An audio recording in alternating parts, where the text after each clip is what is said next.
Nakuha na naman ng Pilipinas ang Great Warship na nilagyan ng pinakamalakas na missile sa mundo. Sa madaling araw ng liwanag ng South China Sea, dalawang makinis na silhouette ang humahampas sa kalmadong tubig. Ang mga pinakabagong acquisition ng Philippine Navy, ang HEC Negativo 3200 corvettes, ay puno ng advanced na teknolohiya at armas.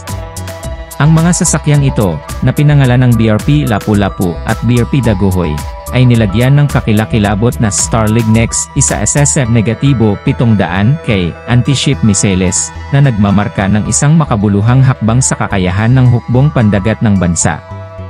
Ang mga korvete ay ipinangalan sa dalawa sa pinakadakilang bayani ng Pilipinas. Si Lapu-Lapu, ang pinunong tanyag na lumaban sa kolonisasyon ng mga Espanyol, at si Daguhoy, na namuno sa pinakamatagal na rebelyon sa kasaysayan ng Pilipinas. Ang kanilang mga pangalan ay nagsimula na ngayon sa isang misyon, upang ipagtanggol ang soberanya ng bansa sa isang rehiyon na puno ng mga hindi pagkakaunawaan sa teritoryo at pagtaas ng mga tensyon. Si Kapitan Maria Villanueva ng BRP Lapu-Lapu ay nakatayo sa tulay, ang kanyang mga mata ay nagmamasid sa abot tanaw. Sa tabi niya, sinusubaybayan ng kanyang executive officer, na si Lieutenant Commander Raul Santos ang display ng radar. Maaliwalas na langit at tahimik na dagat, maam, ulat ni Santos. Tumango si Villanueva. Let's hope it stays that way. But we need to be ready for anything. Ang misyon ay isang regular na patrol, ngunit sa mga tubig na ito, walang nakagawian. Ang mga kamakailang paglusob ng mga dayuhang sasakyang pandagat, ay tumaas ang tensyon, at determinado ang Philippine Navy na igiit ang presensya nito. Ang pagdaragdag ng HEC Negativo 3200 corvettes, kasama ang kanilang makabagong sistema ng misil, ay isang malinaw na mensahe sa sinumang potensyal na agresor. Samantala, sa BRP Daguhoy, nagbriefing si Kapitan Lorenzo Gutierrez sa kanyang mga tauhan. We're here to show the flag and to remind everyone that the Philippines will defend its waters. We're not looking for trouble, but we're prepared for it. Ang Sea Star missiles ay isang game changer. Sa isang hanay na higit sa 150 kilometro, at mga advanced na sistema ng paggabay, maaari nilang matamaan ang mga target ng may eksaktong katumpakan. Dahil sa kakayahang ito, ang mga bagong korvete ay naging mabigat na kalaban na may kakayahang hadlangan ang anumang masamang aksyon. Sa pagtaas ng araw, pinanatili ng mga korvete ang kanilang patrol formation na gumagalaw sa isang coordinated ballet sa malawak na kalawakan ng karagatan. Ang mga tripulante ng parehong mga barko ay nanatiling mapagbantay, na sinusuri ang mga dagat para sa anumang mga palatandaan ng problema. Tanghali pa lang dumating ang tawag. Isang radar contact ang lumitaw sa gilid ng screen ng isang hindi kilalang sasakyang pandagat na patungo sa Philippine Exclusive Economic Zone. Agad namang nag-react si Villanueva. Itakda ang unang kondisyon. Lahat ng mga kamay sa mga istasyon ng labanan. Inihatid ni Santos ang mga utos, at kumilos ang mga tauhan ni Lapu-Lapu. Sa Combat Information Center, sinusubaybayan ng mga radar operator ang paparating na barko, patuloy na ina-update ang posisyon nito. Sa Daguhoy, ganoon din kabilis ang tugon. Inutusan ni Gutierrez ang kanyang mga tauhan, na pumunta sa mga istasyon ng labanan at lumipat sa tulay. Mayroon kaming hindi kilalang contact, mabilis na nagsasara. Habang gumagalaw ang mga corvette upang humarang, ang mga linya ng komunikasyon ay buzzed sa aktibidad. Hindi nasagot ang mga pagtatangka na pabagsakin ang paparating na barko.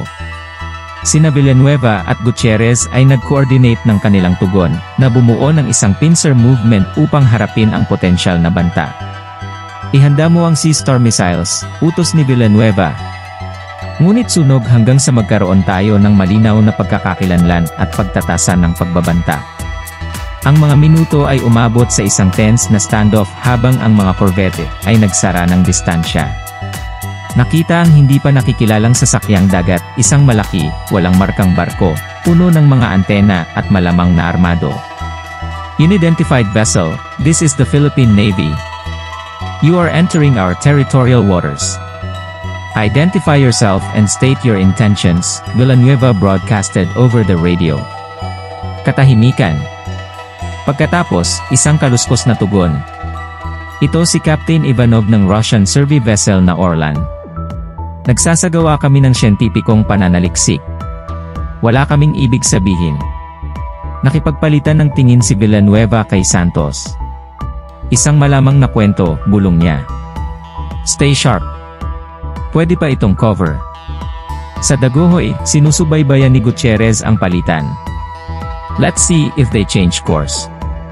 If not, we might need to escort them out. Sa kabila ng mga pagtitiyak ni Ivanov, napanatili ng Orlan ang landas nito, na lumalim sa karagatan ng Pilipinas. Damang-dama ang tensyon sa mga tulay ng magkabilang korvet. Captain, Santos said, they're not diverting. Recommend we prepare to engage. Tumango si Villanueva. Sige. Bigyan natin sila ng huling babala. Orlan, ito na ang iyong huling babala. Baguhin mo kaagad ang iyong kurso o gagawa tayo ng mga hakbang sa pagtatanggol. Isang pause. Pagkatapos, nagsimulang lumiko ang Orlan, dahan-dahan, ngunit tiyak na binabago ang landas nito palayo sa tubig ng Pilipinas. Napabuntong hininga si Villanueva na hindi niya namalayang pinipigilan niya. Panatilihin ang posisyon at subaybayan ang mga ito hanggang sa maging malinaw sila. Sa Dagohoy, medyo nakahinga si Gutierrez. Mukhang nakuha nila ang mensahe. Habang lumalayo ang Orlan, nanatiling mapagmatsyag ang mga tauhan ng Lapu-Lapu at Dagohoy. Ang engkwentro ay natapos ng mapayapa, ngunit ito ay isang malinaw na paalala ng patuloy na mga banta sa mga pinagtatalunang tubig na ito. Lumingon si Kapitan Villanueva sa kanyang mga tauhan. Good work, everyone. This is what we're here for, to protect our country. Stay sharp. We'll probably face more challenges ahead. Ipinagpatuloy ng 2 HEC negatibo, 3,200 korvete ang kanilang patrol. Ang kanilang presensya ay isang makapangyarihang simbolo ng pagpapasya ng Pilipinas. Nilagyan ng makabagong teknolohiya at pinamamahalaan ng mga dedikadong crew, nakahanda silang ipagtanggol ang kanilang bansa laban sa anumang banta na maaaring lumabas.